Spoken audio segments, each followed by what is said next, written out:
Okay, so today we're diving into venture capital. But, with a twist. Sure. We're not just looking at any firm. We're really going to get into the minds of Allied Venture Partners. Interesting. I've heard some buzz around them, especially with their moves in AI. Yeah, and that's what makes this so fascinating. Their newsletters, they've actually given us like a treasure trove of insights. Yeah. We get to unpack how they're approaching this whole AI boom. And it seems like they're not just chasing the hype, right? From what I've seen, they're being very strategic, very measured. Exactly. And that's what we're going to really dig into today. How is Allied Venture Partners positioning themselves to actually win in this whole new era of AI? Yeah, because everyone's jumping on the bandwagon now. But are they just chasing trends, or are they actually building something sustainable? And that's the key question. And you know what? From their newsletters, it seems like their strategy really comes down to this. They get it. They understand both the massive opportunities and the very real challenges that come with this tech, especially because it's changing so rapidly. It's true. AI is moving at lightning speed. But before we even get into their investments themselves, maybe we should set the stage a bit. Who is Allied Venture Partners? Totally. So for those who don't know, they're led by this guy, Matt Wilson, right? And they mainly focus on early stage investments. Think like pre-seed, seed rounds, that sort of thing. So they're getting in early, trying to shape a company from the ground up. Exactly. And they're mostly focused on Canada and the US. But here's the thing. They're not just writing checks and disappearing.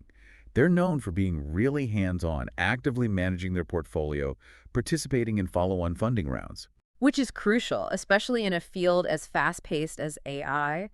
But there's something that sets them apart even more, I think. They've got this clear set of values that guides all their decisions. Oh, absolutely. This is where it gets interesting. So they talk a lot about entry price. Yeah. And basically what that means is getting in early at a good valuation. Right, so it's not just about getting a bargain. It's more about, Finding those companies that are undervalued because maybe they're tackling a problem in a way no one's thought of before, or they haven't really tapped into their full potential. yeah, like hidden gems with huge upside. Exactly. And this ties into their focus on strong teams. They're not just looking at the tech itself, but who's behind it, right? Do these people have the expertise, the passion, the grit to actually build a company, especially in a space as crazy competitive as AI? It's not just about having a cool idea anymore. You need the team to execute it. 100%. And speaking of AI, Matt Wilson, in his February newsletter, he had some really interesting thoughts on the whole landscape, especially about this growing barbell effect. Barbell effect, what's that? Okay, so imagine this. On one side, you've got these huge players, right? Like your Microsofts, your Googles, with all their resources, their infrastructure. On the other side, you've got the consumers, us, benefiting from all the cool AI stuff. So where do the startups fit in? That's the question. Matt Wilson saying it's becoming harder and harder for AI startups to find their footing in that middle ground. Because they're getting squeezed by the giants on one end. And they've got to cater to increasingly savvy consumers on the other. Right, and consumers now, we're not easily impressed. We want things to be genuinely useful and seamless. Exactly. Yeah. And he gives this example of AI for lawyers. Yeah. Huge buzzword. Yeah, everyone's talking about it. But the market, it's getting so crowded. Mm-hmm. And a lot of these startups, they're all relying on the same few large language model providers, LLMs for short. So they're kind of all building on the same foundation. Exactly. And that can be risky because if you're a startup and you're completely reliant on one of these big tech companies for your core technology, it's like... You're putting all your eggs in one basket. Exactly. Yeah. So how do you differentiate? How do you avoid becoming too dependent? It's a real challenge. It is. It's like David versus Goliath all over again. So how does Allied approach this? I mean, are they finding startups that stand a chance? Well, that's what's really interesting. From what I'm seeing, they're looking for those companies that get it. They're using AI strategically, not just because it's trendy. So it's more about finding the right tool for the job, not just using AI for AI's sake. Exactly.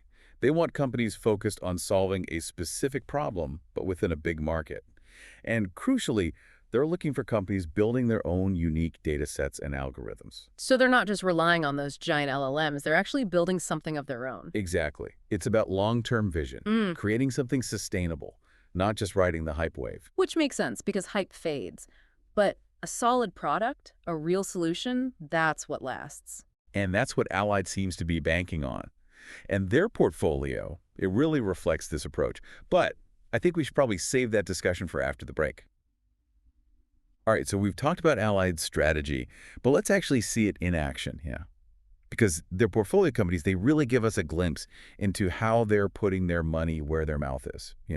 Yeah, and what's interesting is that these companies, they're all doing different things, different sectors even, but they all seem to embody these core values that Ally talks about. Right? Like capital efficiency, Yeah. having a really strong team, and like a clear reason why they're going to win. Exactly, that competitive edge. And a great example of that is Rocod.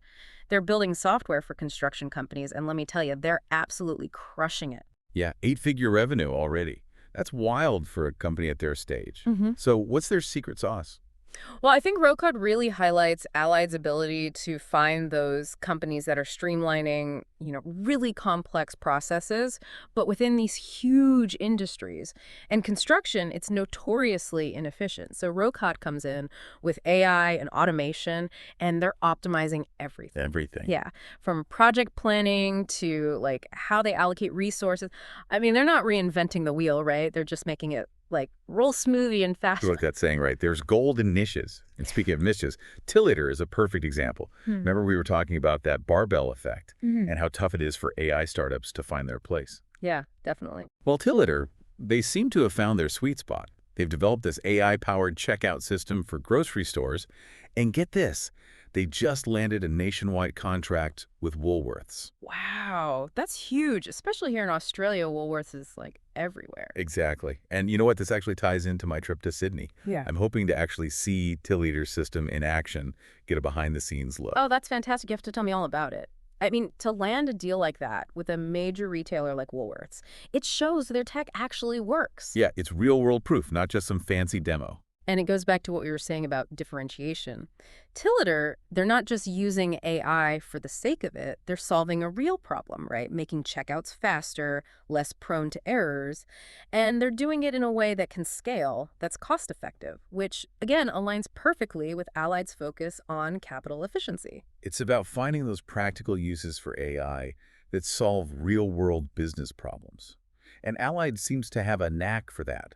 But it's not just about finding the companies right, it's about supporting them. And that's where their active management style comes in. Absolutely. They're not just giving money and hoping for the best. They're providing guidance, using their network, their expertise to help these companies grow. So it's more like a partnership. Exactly. And I think that's been key to their success. And honestly, what we've talked about is just a small slice of their portfolio. There's so much more to unpack there. But it makes me wonder, with all this in mind, how do they actually view the current market, because things are changing so rapidly. Yeah, especially with the VC landscape being so intertwined with the whole AI boom and everything else going on in the world. Right. Like, how do you even plan when everything feels so up in the air? Fortunately, Allied actually addresses this in their newsletters, which is what I love about them. They don't shy away from the tough questions. Yeah, because like, how do you even plan when it feels like the ground is constantly shifting, right? The VC landscape, AI, everything. It's true. It's a lot to take in. But that's what makes Allied's perspective so valuable, I think. They're not pretending it's business as usual. So what are they saying? Give us the inside scoop. Well, in his January newsletter, Matt Wilson, he actually uses this phrase, cautious optimism. Like there's this buzz, this potential, but also this awareness that things could go either way. Which makes sense, right? Because AI, it's still early days in a lot of ways. Exactly. And a lot hinges on, well, a few things, actually. He talks about these upcoming IPOs, big ones, Reddit, Stripe. Oh, yeah, those are huge. Those could shake things up. Right. And Matt Wilson, he's saying that these IPOs, if they do well, it could actually inject a lot of, energy into the market because suddenly you have all these investors seeing returns, right? Yeah. And then they're more likely to, reinvest. So it's like a snowball effect. More money flowing back into the system. Exactly. But on the flip side... There's always a flip side. Right. If those IPOs underperform, well, it could make investors more hesitant, more risk-averse. Because suddenly that early-stage company with the cool AI pitch sounds a lot riskier. Exactly. And that can have a ripple effect throughout the whole ecosystem. Less funding, more pressure to perform quickly. It's a different ballgame. It's that classic push and pull of the market, right? The fear and greed cycle. Yeah. But like you said, it's not just about these big IPOs. We've got this election coming up, which no matter what side you're on, it just adds another layer of uncertainty. Absolutely. And Matt Wilson actually addresses this head on in his March newsletter. He even calls the election, and I quote, the ultimate wild card. Because it's true. Elections always throw a wrench into things, don't they? Even if, historically, the market tends to trend upward in election years, the lead-up can be a roller coaster. For sure. So with all that in mind, how does a firm like Allied actually plan their moves? Yeah, it can't be easy making investment decisions with so many unknowns. Well, from what I gather, they're really sticking to their guns. Like, they're not letting the headlines dictate their strategy. They're looking for the companies that have those strong fundamentals that we talked about, the kind that can weather a storm. So regardless of who's in the White House or what the market's doing, they're backing the companies they believe in for the long run. Exactly. And that's what I find so refreshing about their approach. They're playing the long game. And here's the thing. They're still actively investing. They're still aiming for those 4 to 6 new investments per year, and they're on track to do it. So they're not just hunkering down waiting for the storm to pass. They see opportunity in all this uncertainty. Exactly. And that's such an important takeaway, I think, for anyone listening who's in this world. Whether you're building a company, investing, don't get caught up in the hype cycles. Focus on the fundamentals. Find your niche. Build something truly innovative and built to last. Because those are the companies, the ideas that will succeed no matter what the market throws their way. And that's a wrap on our deep dive into Allied Venture Partners. We've unpacked their investment strategy, their portfolio, and their really interesting perspective on navigating this whole new world of AI, especially amidst all the, craziness going on. It's been fascinating to really get into the weeds with them, see how they're thinking, who they're backing. Absolutely. And for our listeners, keep exploring, keep asking the tough questions, and we'll catch you on our next deep dive.